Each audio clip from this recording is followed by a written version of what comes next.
Hello, guys. Good morning, all of you. Today I am going to discuss and explain the poems Dust of Snow from the book First Flight NCERT for the student of class 10. At the very beginnings, I want to introduce the poet Robert Frost. The famous American poet was born on 26 March 1874 at San Francisco's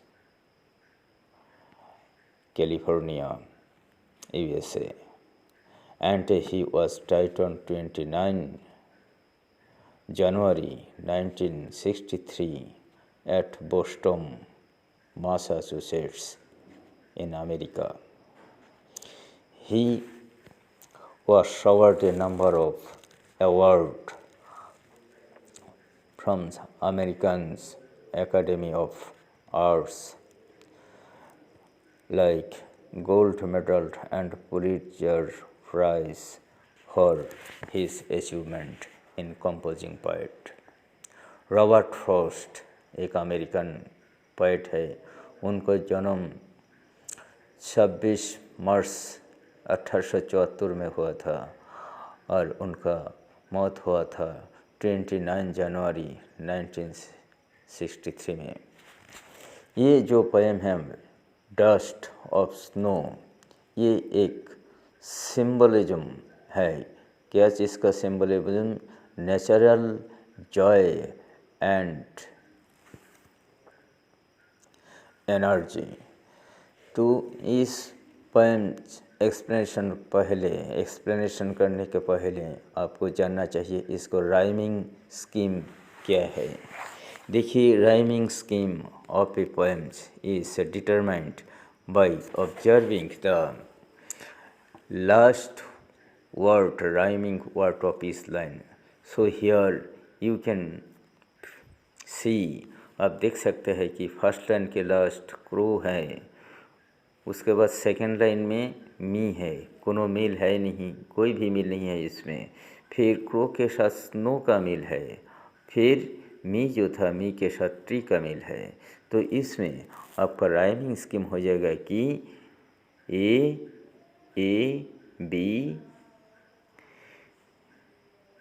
B. उसके बाद second stanza में जो है इसमें देखिए जो rhyming सिंग अलग ही कुछ होगा, हार्ट, उसके बाद मूड, उसके बाद पार्ट। तो इसमें क्या हो रहा है? C D. So the rhyming scheme is for first stanza A B and for second stanza C D. It is a short poem, dear students, and very simple and interesting. Let us start the poem. The way a crow soaks down onto me the dust of snow from a hemlock tree. So here, dear students, in the first stanza you should follow the literary device. इसमें देखिए जो English का general sentence subject verb object हम लोग जो जानते हैं, लेकिन उसको तोड़ के इसमें कि वो राइट ग्रामेटिकल अनुसार इसमें नहीं लिखा है। पोएट इसको कि आगे पीछे करके एक कविता के फॉर्म में लाया है और इसको कहा जाता है क्या? इन्वर्शन। क्या? इन्वर्शन है कि एक लिटरेरी डिवाइस। आप देख लीजिएगा, ये फर्स्ट स्टैंजा में यूज़ किया गया है। अभी मीनिंग क्या आ रहा है देखिए, द वे ए क्रो। तो इसमें क्रो और जो लास्ट स्टैंजा में आपको जो लास्ट लाइन में जो हेमलॉक ट्री, ये दोनों को एक नेचर का एजेंट के रूप में माना गया है। और पोएट इस टाइम की एक सैड एंड ग्लूमी मूड में थे। In the opening stanza of the poem. इसलिए वो कह रहा है कि द वे, जब वो ग्लूमी मूड से सेट होके चल रहा था उस टाइम शुक डाउन मतलब shook past tense of the shake, वो एक हिला के कि उसमें क्या हो गया, डस्ट जो है, क्या चीज़ का डस्ट, स्नो का डस्ट उसके ऊपर गिरा दिया।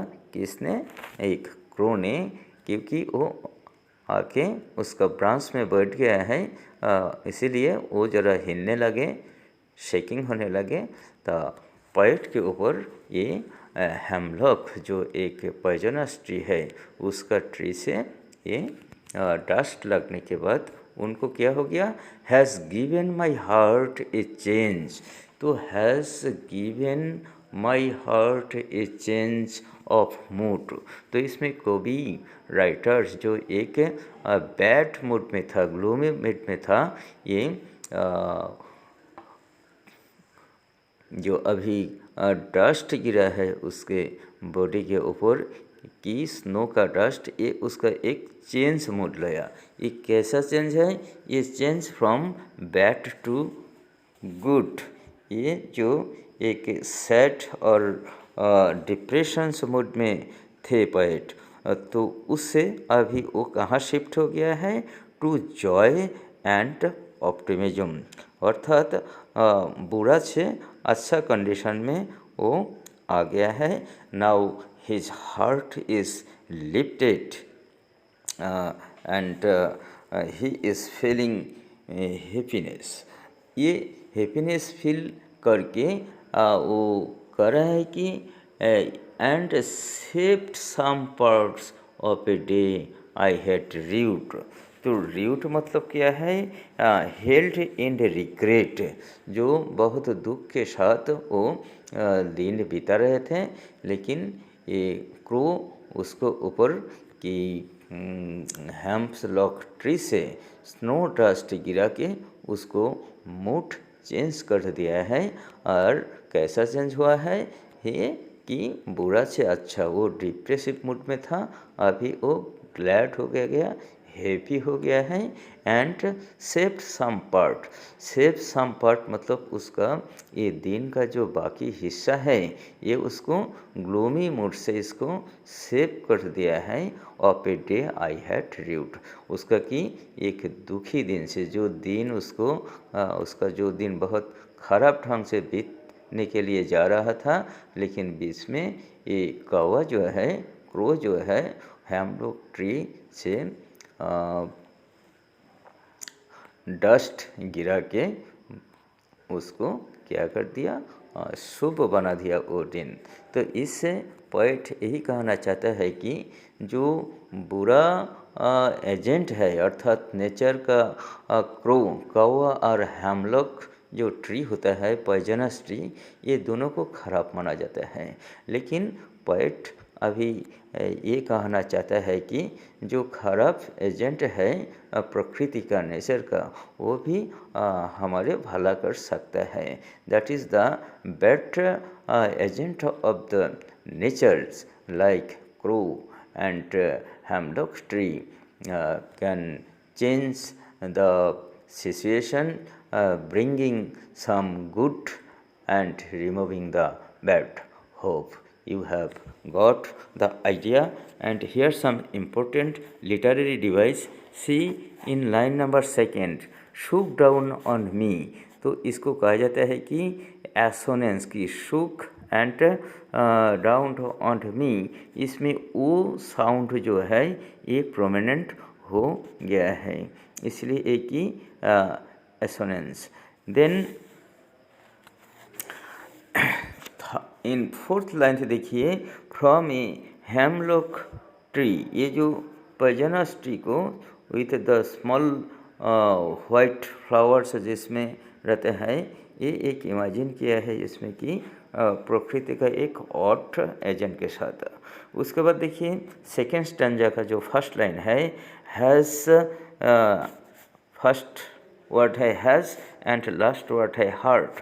तो इसमें एस का प्रोनाउंसिएशन डोमिनेट कर रहा है, इसलिए इसमें एलिटरेशन लिटरेरी डिवाइस प्रयोग किया गया है। कौन सा लिटरेरी डिवाइस? एलिटरेशंस। उसके बाद देखिए सेकंड स्टैंजा का थर्ड लाइन में सेप्ट सम, तो इसमें सेप्ट एंड सम ये इसमें दोनों वर्ड जो अर्थात एस जो है इसको कॉन्सोनेंस कहा जाता है। फिर नेक्स्ट लाइन में भी है डे हैट रूट, ये जो पूरा की कॉन्सोनेंस का प्रयोग किया गया है, दैट इज एसोनेंस। तो सेकेंड स्टैंजा का थर्ड लाइन सेप्ट सम, इसमें एस का डबल प्रयोग किया गया है, और लास्ट में जो है डे एंड हैट इसमें की कॉन्सोनेंस डबल एस जो है ये है एलिटरेशन। एंड अनदर थिंग जो आपका सब्जेक्ट से ऑब्जेक्ट वर्ब, ये जो हमारे ग्रामेटिकल सेंटेंस हैं, लेकिन ये लाइन में देखिए ही गिवन माई हार्ट ये change of the mood and saved some part, तो इसमें विदाउट एनी पंक्चुएशन जो एक लाइन से दूसरा लाइन में भी वही सेंटेंस कंटिन्यू हो रहा है, ऐसा कंडीशन का कहता है कि enjambment.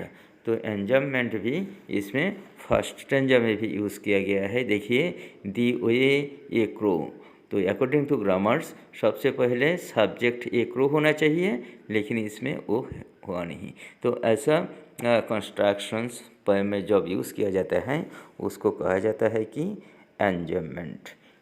Hopeful you have got the idea of literary device also. Thank you.